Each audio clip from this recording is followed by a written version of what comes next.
അറിവിനെ സ്വാധീനിക്കുന്ന ഒട്ടേറെ ഘടകങ്ങളുണ്ട്.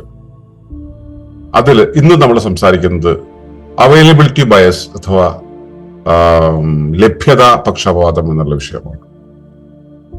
നമുക്ക് എന്താണ് അവൈലബിൾ ആയിരിക്കുന്നത്, എന്താണ് സ്ട്രോങ് ആയിട്ടുള്ളിൽ നിൽക്കുന്നത്, അതിനെയാണ് നമ്മൾ വിശ്വസിക്കുക, അല്ലാതെ നമ്മൾ അറിയുന്നതിനെയല്ല. ഈ പക്ഷപാതം എന്താണെന്ന് നമുക്ക് നോക്കാം. പറയുന്നത് ഇങ്ങനെയാണ്: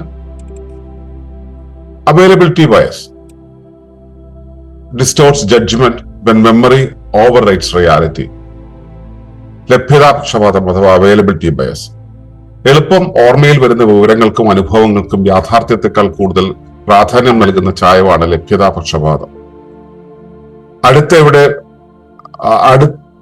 അടുത്തിടെയുള്ളതോ വികാരപരമായതോ വ്യക്തിപരമായതോ ആയ അനുഭവങ്ങൾ ഈ ചായവിനെ ശക്തമാകുന്നു. ഒരു അനുഭവം ആവർത്തിച്ചോർക്കുമ്പോൾ അത് പ്രതികരണ പാറ്റേണിനെയും സ്വാധീനിക്കും. ഇടവേള എടുത്ത് തെളിവും സന്ദർഭവും പൊതുവായ സാധ്യതയും പരിശോധിക്കുമ്പോൾ ഈ ചായ്വ് കുറച്ച് കൂടുതൽ സുതാര്യമായ വിലയിരുത്തൽ സാധ്യമാകുന്നു. ഇതാണ് അവൈലബിലിറ്റി ബയസ് എന്ന് പറയുന്നത്. നമുക്ക് നോക്കാം. ഏവർക്കും നമസ്കാരം. ശുഭകരമാകട്ടെ ഈ ദിനം, സന്തോഷകരമാവട്ടെ, സഖ്യകരമാകട്ടെ. അനുഭവങ്ങളും അനുഭൂതികളും നമ്മെ ഏവരെയും നയിക്കുമാറാകട്ടെ. നേപ്പാളിലെ ഭൂകമ്പത്തില് ഒട്ടേറെ പേർ മരിച്ചു. നമ്മുടെ നാട്ടിൽ നിന്നുള്ള യാത്രികരും ഒക്കെ അവിടെ ഉണ്ട്. കിട്ടിയ അറിവനുസരിച്ച് നമ്മുടെ അംഗങ്ങളൊക്കെ സുരക്ഷിതരാണ് അവിടെ. പക്ഷെ അവിടെ ആ നാട്ടിലെ കുറേയേറെ ആളുകൾക്ക് ഇത് വല്ലാത്ത ജീവിത പ്രശ്നങ്ങൾ ഉണ്ടാക്കിയെടുത്തു എന്നുള്ളൊരു അറിവുണ്ട്. ഇത് വല്ലാതെ കുലയ്ക്കുന്നതാണ്. ഞാൻ അവിടുന്ന് തന്നെ തുടങ്ങാം. അങ്ങനെ അവിടെ ഭൂകമ്പം ഉണ്ടായി എന്നുള്ള വാർത്ത നമ്മൾ ഇന്ന് അറിയുന്നു. ഞാനന്ന് വെളുപ്പിനെയാണ് അറിയുന്നത് അങ്ങനൊരു സംഭവം ഉണ്ടായ കാര്യം. അപ്പൊ അതിനുശേഷം ഞാൻ മലയടിവാരത്തേക്ക്, അല്ലെങ്കിൽ ഞാൻ ഇവിടെ നെല്ലിയാമ്പതിയിലേക്ക് ഒരു യാത്ര പോവുകയാണ് നിൽക്കട്ടെ. പോകുമ്പോൾ എന്റെ പ്രധാന ശ്രദ്ധ ഇപ്പോ ആ മലയിടിഞ്ഞു വീണ് നല്ല എന്തായിരിക്കും അവസ്ഥ എന്നുള്ളതായിരിക്കും. ഞാൻ അതിനെക്കുറിച്ചായിരിക്കും ഏറ്റവും കൂടുതൽ ചിന്തിക്കുക. കാരണം എനിക്ക് ഇപ്പോ ഏറ്റവും അവസാനമായിട്ട് ലഭ്യമായ വാർത്ത എന്ന് പറയുന്നത് എന്നെ മാനസികമായിട്ട് ഉലച്ച അല്ലെങ്കിൽ മാനസികമായിട്ട് സ്വാധീനിച്ച ഒരു അപകട വാർത്തയാണ്. ഇപ്പൊ നേപ്പാളിലെ ആ അപകട വാർത്ത അത് ഒട്ടേറെ പേരുടെ ജീവന് നഷ്ടപ്പെടുത്താൻ കാരണമായി. ഒട്ടേറെ കെട്ടിടങ്ങൾ, ഒട്ടേറെ ഭൂപ്രദേശങ്ങളെല്ലാം നാശമായി എന്ന ആ അറിവ് എൻ്റെ ഉള്ളിൽ ഉണ്ടാക്കിയ ഇമ്പാക്ട്. ഈ ഇമ്പാക്റ്റും കൊണ്ടാണ് ഞാൻ നെല്ലിയാമ്പതിക്ക് ഒരു യാത്ര പോകുന്നതെങ്കിൽ ആ യാത്രയുടെ സമയത്ത് അല്ലെങ്കിൽ യാത്ര പോകാൻ പ്ലാൻ ചെയ്യുമ്പോൾ എന്റെ തലയിൽ എന്നെ സ്വാധീനിക്കുന്ന വിഷയം എന്ന് പറയുന്നത് ഈ ഭൂകമ്പമായിരിക്കും, ലാൻഡ് സ്ലൈഡ് ആയിരിക്കും. അപ്പോ എളുപ്പത്തിൽ ഓർമ്മ വരുന്നതാണ് സത്യമെന്ന് തോന്നുന്ന ഒരു ബയസാണ് ഈ ലഭ്യതാ പക്ഷപാതം എന്ന് പറയുന്നത്. ലഭ്യത അവൈലബിൾ ആണ്, നമുക്ക് ആ വിവരം അവൈലബിൾ ആണ്. നമ്മൾ ആ ഒരു കാര്യത്തിന്റെ യഥാർത്ഥ സാധ്യതയെ വിലയിരുത്തുകയല്ല, അത് മനസ്സിൽ എളുപ്പം വരുന്ന ഉദാഹരണത്തെ അടിസ്ഥാനമാക്കിയിട്ടാണ് ഉണ്ടാവുക. എളുപ്പം ഓർമ്മയിൽ വരുന്ന വിവരങ്ങൾക്ക് കൂടുതൽ പ്രാധാന്യം കൊടുക്കും. അടുത്തിടെ സംഭവിച്ച അനുഭവങ്ങൾ ഉണ്ടെങ്കിൽ അവയ്ക്ക് വല്ലാതെ സ്വാധീനം വരും. അതുപോലെ നമ്മളെ വികാരപരമായി സ്വാധീനിച്ച സംഭവങ്ങൾ ഉണ്ടെങ്കിൽ അത് കൂടുതൽ ഓർമ്മ വരും. നമ്മളെ ഇമോഷണലി ബാധിച്ചതിനെയാണ് കൂടുതൽ ഓർമ്മ വരിക.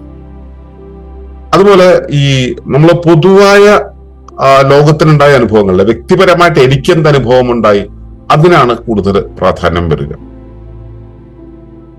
എന്റെ അനുഭവം എന്ന് വെച്ചാൽ എന്റെ എക്സ്പെർട്ടൈസ്, എന്റെ വീക്ഷണം, എന്റെ കുറെ ഞാൻ എന്നുള്ള ആ ഏകകത്തെ ആധാരമാക്കിയിട്ടുള്ള കുറേയേറെ കാര്യങ്ങളുണ്ടല്ലോ, അതിനെ ആധാരമാക്കിയിട്ടായിരിക്കും. യഥാർത്ഥ സാധ്യതയെക്കാളും ഓർമ്മയുടെ ലഭ്യതയെ ആശ്രയിച്ചുള്ള വിലയിരുത്തലാണ് എപ്പോഴും ഈ ഒരു പക്ഷപാതത്തിൽ, ഈ ഒരു പക്ഷപാതം മൂലമുണ്ടായ ജ്ഞാനഗ്രഹണത്തിന് കാരണമാകും. അപ്പോൾ എളുപ്പം ഓർമ്മ വരുന്നത് കൂടുതൽ സാധാരണമോ പ്രധാനമോ ആണെന്ന് തോന്നുന്നതാണ് ഈ അവൈലബിലിറ്റി ബയസ് ഉള്ളത്. ഇതെങ്ങനെയാ പ്രവർത്തിക്കുക? നമുക്കൊരു സംഭവം ഉണ്ടാകുന്നു, അത് ശക്തമായൊരു അനുഭവമായിട്ട് ഓർമ്മയായിട്ട് നമ്മുടെ ഉള്ളിൽ എത്തുന്നു. അതാണ് മനസ്സിലേക്ക് ആദ്യം ഓടിയെത്തുക, ഈ നമുക്ക് ഏറ്റവും അവൈലബിൾ ആയിട്ടുള്ളത്. അപ്പോൾ അതുകൊണ്ട് തന്നെ നമുക്കത് കൂടുതൽ പ്രാധാന്യമുള്ളതാണ് എന്ന് തോന്നും. അത് നമ്മുടെ തീരുമാനത്തെ സ്വാധീനിക്കും. അപ്പോ ഇതിലെ പ്രധാന കാര്യം എന്ന് പറയുന്നത് മെമ്മറിയിലുള്ള അവൈലബിലിറ്റി എന്ന് പറയുന്നതാണ് ആക്ച്വൽ പ്രോബബിലിറ്റി. ഈ നടക്കാനുള്ള സംഭാവ്യത ഉണ്ടല്ലോ, ആ സംഭവിക്കാൻ സാധ്യതയുള്ളത് ഒരിക്കലും എളുപ്പത്തിൽ ഓർമ്മ വരുന്നതായിരിക്കണം എന്നില്ല. എളുപ്പത്തിൽ ഓർമ്മ വരുന്നത് എന്നുള്ളത് നമ്മുടെ ഒരു സ്വാധീനം, നമ്മുടെ ബയസാണ്. അപ്പൊ എന്തുകൊണ്ടാണ് ഈ എളുപ്പത്തിൽ ഓർമ്മ വരുന്നത്? അത് ഓർമ്മയെ ശക്തമാക്കുന്ന ചില ഘടകങ്ങൾ. അതായത് വളരെ റീസെന്റ് ആയിട്ട് സംഭവിച്ചത് ആദ്യം തലയിൽ ഓർമ്മ വരും, അല്ലെ? നമ്മളിപ്പോ ഇന്ന് രാവിലെ ഉണ്ടായ ഒരു ഇവന്റ് നമുക്ക് ഓർമ്മ വരും. അതിനേക്കാളും പ്രധാനപ്പെട്ട എത്രയോ ഇവന്റുകൾ ഇതിന് മുമ്പ് ഉണ്ടായിട്ട് അതൊന്നും ഓർക്കില്ല. ഇന്ന് രാവിലെ ഉണ്ടായ ഇവന്റ് ആയിരിക്കും ഓർക്കുക. അതിൽ ഏതെങ്കിലും ഒന്ന് നമ്മളെ ഭയങ്കരമായിട്ട് ഇമോഷണലി എഫക്ട് ചെയ്തിട്ടിരിക്കട്ടെ. ഒരാൾ എന്നോട് പറഞ്ഞ കാര്യം എനിക്ക് ഭയങ്കരമായിട്ട് ഇമോഷണലി എഫക്ട് ചെയ്ത്, അത് ആദ്യം ഓർമ്മ വരും. പേഴ്സണലി എനിക്കുണ്ടായ ഒരു എക്സ്പീരിയൻസ്, അത് കോമൺ എക്സ്പീരിയൻസുമായിട്ട് കണക്ഷൻ ഇല്ലെങ്കിൽ പോലും എനിക്കത് ഓർമ്മ വരും. ആവർത്തിച്ച് കേൾക്കുന്ന കാര്യം, ഞാൻ സ്ഥിരമായിട്ട് കേൾക്കുന്നു, ഫ്രീക്വൻസി ഫാക്ടർ എന്ന് പറയുന്നത്, ആവർത്തിച്ച് കേൾക്കുന്നുണ്ടെങ്കിൽ അത് ഓർമ്മ വരും. ആവർത്തിച്ച് കാണുന്നത് ഓർമ്മ വരും. അതുകൊണ്ടാണ് ഈ പരസ്യങ്ങളെല്ലാം തന്നെ, ഈ ഹോർഡിങ്ങുകളെല്ലാം ഒരുപാട് സ്ഥലത്ത് ഇങ്ങനെ ഇട്ടാക്കി വെക്കുന്നത്. ആവർത്തിച്ച് കേൾക്കുന്ന സമയത്ത് പെട്ടെന്ന് ഓർക്കും. ഒരു പ്രോഡക്റ്റ് വാങ്ങിക്കാൻ പോകുന്ന സമയത്ത് 10 പ്രാവശ്യം ഈ സംഭവം കേട്ടിട്ടുണ്ടെന്ന് വെച്ച് കഴിഞ്ഞാൽ അത് പെട്ടെന്ന് ഓർമ്മ വരും. ഇപ്പൊ മെന്റലിസം പോലുള്ള കാര്യങ്ങളിലൊക്കെ ഉപയോഗിക്കുന്ന ഒരു ടൂളാണ്. നമ്മൾ ഒരാളെ കൊണ്ട് തീരുമാനം എടുപ്പിക്കാൻ അതിനു മുമ്പ് 10 പ്രാവശ്യം അയാളെ കൊണ്ട് കേൾപ്പിച്ച് കൊണ്ടുപോയി കഴിഞ്ഞിട്ട് ഇടയ്ക്ക് വേറൊരു 4 ഓപ്ഷൻ കൊടുത്തു കഴിഞ്ഞാൽ ഇവർ ഈ ആദ്യം കേട്ട സാധനത്തെയാണ് അവർ ഓപ്റ്റ് ചെയ്യുക. നമ്മൾ ഭയപ്പെടുത്തുന്നെങ്കിലും സംഭവങ്ങളുണ്ടെങ്കിൽ, അസാധാരണമായ സംഭവങ്ങളുണ്ടെങ്കിൽ, ഇങ്ങനെയുള്ളതെല്ലാം നമ്മളെ പെട്ടെന്ന് ഓർമ്മിക്കുന്നതാണ്. അപ്പോൾ ഇമോഷണൽ ആയിട്ടുള്ളത്, ഏറ്റവും അടുത്തുള്ളത്, ആവർത്തിച്ച് വരുന്നത്, എളുപ്പത്തിൽ നമുക്ക് ഓർത്തെടുക്കാൻ പറ്റുന്നത്, ഇങ്ങനെയുള്ള എല്ലാം കൂടെ ചേർത്തിട്ടാണ് ഈ എന്താ പറയാ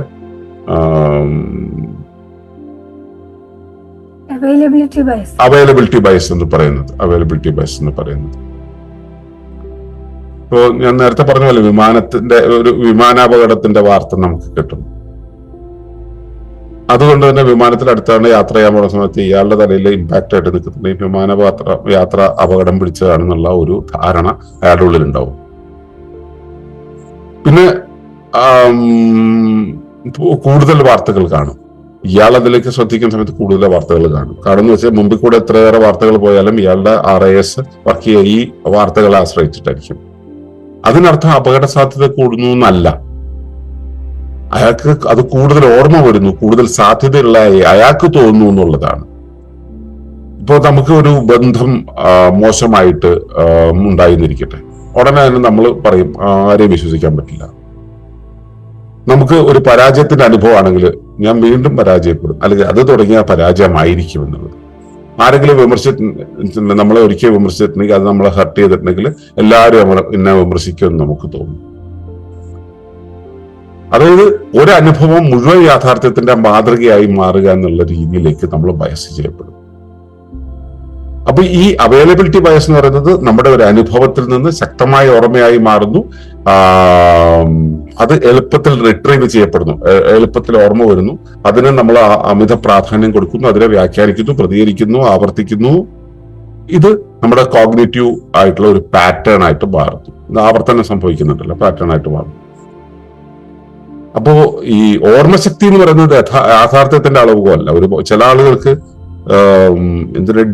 ഡേയും മറ്റേ എൻ്റെ ഒരു സുഹൃത്തിന്റെ അമ്മ ഇരുന്നിട്ട് പറയും, അതായത് ഞാൻ അവിടെ ഇരിക്കുന്ന സമയത്ത് 40 കൊല്ലം മുമ്പിലത്തെ ഒരു ഓണക്കാലത്ത്, അന്ന് മറ്റേ ഓണമായിരുന്നു, അല്ലെങ്കിൽ അന്ന് ഏപ്രിൽ 1, ആ ഏപ്രിൽ 1-ാം തീയതി രാവിലെ 11 മണിക്ക് ഞാനിങ്ങനെ ഇരിക്കുമ്പോ കുട്ടി എന്റെ മുമ്പിലേക്ക് അങ്ങനെ ഇന്ന ആള് കയറി വന്നു, ഇതിലെയാണ് കയറി വന്നതെന്ന് പറഞ്ഞിട്ട് പറയുന്നത് കാണുമ്പോൾ അക്ഷരാർത്ഥത്തിൽ ഇന്ന് രാവിലെ നടന്നൊരു കാര്യം പറയുന്ന പോലെ അവർ പറയും. അന്തം വിട്ടു പോയിട്ടുണ്ട്, അങ്ങനെയൊക്കെ പറയുന്നത് കേട്ടിട്ടുണ്ട്. പക്ഷെ ഇത് യാഥാർത്ഥ്യമായിട്ട് കണക്റ്റഡ് ആണോ? അല്ല. അവരെ അത് അഫക്ട് ചെയ്തിട്ടുണ്ട്, അവർ അത്രയേറെ മെമ്മറിയിൽ സൂക്ഷിച്ചു വെച്ചിട്ടുണ്ട്. കാരണം അത് അവരുടെ ഉള്ളിൽ ഒരു ന്യൂറോസെപ്ഷൻ ഉണ്ടാക്കാനുള്ള ഒരു അനുഭവമായിട്ടത് മാറിയിട്ടുണ്ട്. അത് അത്രയേറെ ഓർത്തു വെക്കാനുള്ള കാര്യം എന്ന് വെച്ചാൽ അത് അവർക്ക് സുരക്ഷയുടെ, ഭീഷണിയുടെ, എന്തിന്റെയോ ഒരു സൂചന അവർക്ക് നൽകിയത് കൊണ്ടാണ് അവരുടെ ന്യൂറോസെപ്ഷൻ കൃത്യമായിട്ട് വർക്ക് ചെയ്തത്. അതവർക്ക് വളരെ പ്രാധാന്യമുണ്ട് എന്ന് തോന്നിയത് കൊണ്ടോ, അല്ലെങ്കിൽ അവരത് ആവർത്തിച്ച് ശ്രദ്ധിക്കുന്നതുകൊണ്ടാണ് അവരുടെ RIS ഈ ഇൻഫർമേഷനെ ബൈപ്പാസ് ചെയ്ത് കൊടുത്തത്. അത് ഉണ്ടാക്കുന്ന ശാരീരികാവസ്ഥയുണ്ട്, ശാരീരിക കാലാവസ്ഥ എന്ന് വെച്ചാൽ വികാരം, അതുണ്ട്. ആ വികാരങ്ങളിൽ ഈ നമുക്ക് പ്രാധാന്യം തോന്നിയ കാര്യത്തെ നമ്മൾ ശ്രദ്ധിക്കുന്നു. അപ്പോ ആ ശ്രദ്ധയ്ക്കനുസരിച്ച് ശരീരം പിന്നെ വർക്ക് ചെയ്യും. അപ്പോ ഒരു കോഗ്നിറ്റീവ് ആയിട്ടുള്ള ഒരു ഇന്റർപ്രിട്ടേഷൻ അവിടെ നടത്തിക്കൊണ്ടുവരും. എന്താണോ ഇപ്പൊ ഉണ്ടായ ഓർമ്മയിൽ വന്നത് വെച്ചിട്ട് ഒരു ഇന്റർപ്രിട്ടേഷൻ ഉണ്ടാക്കേണ്ടി വരും. അപ്പോ ഇത് നമ്മൾ വെറുതെ ഒരു ഓർമ്മ മാത്രമല്ല, ന്യൂറോസെപ്ഷനും ഇതിന്റെ അകത്ത് ഭാഗമായി വരുന്നുണ്ട്. അപ്പോ എളുപ്പത്തിൽ ഓർമ്മ വരുന്നത് അമിതമായിട്ട് പ്രാധാന്യം കൊടുക്കുന്ന സമയത്ത്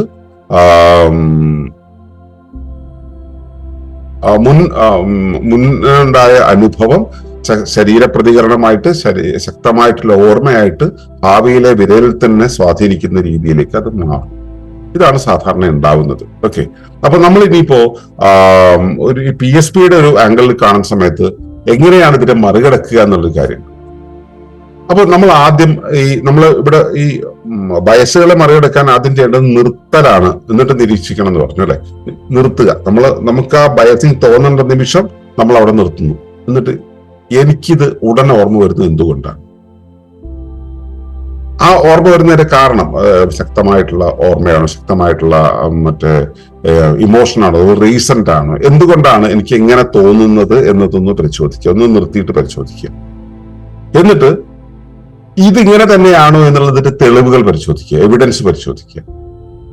നീ ഇതിന്റെ മറുപക്ഷം, ഞാൻ ഈ വിശ്വസിക്കുന്നതിന്റെ മറുപക്ഷമുണ്ടോ എങ്കിൽ ആ മറുപക്ഷം എന്താണ്, ഇതിന്റെ വിരുദ്ധമായ അനുഭവങ്ങൾ എന്തൊക്കെയാണ്, നേരെ തിരിച്ചുള്ള അനുഭവങ്ങൾ എന്തൊക്കെയാണെന്നുള്ളത്. അപ്പൊ ഇതിന്റെ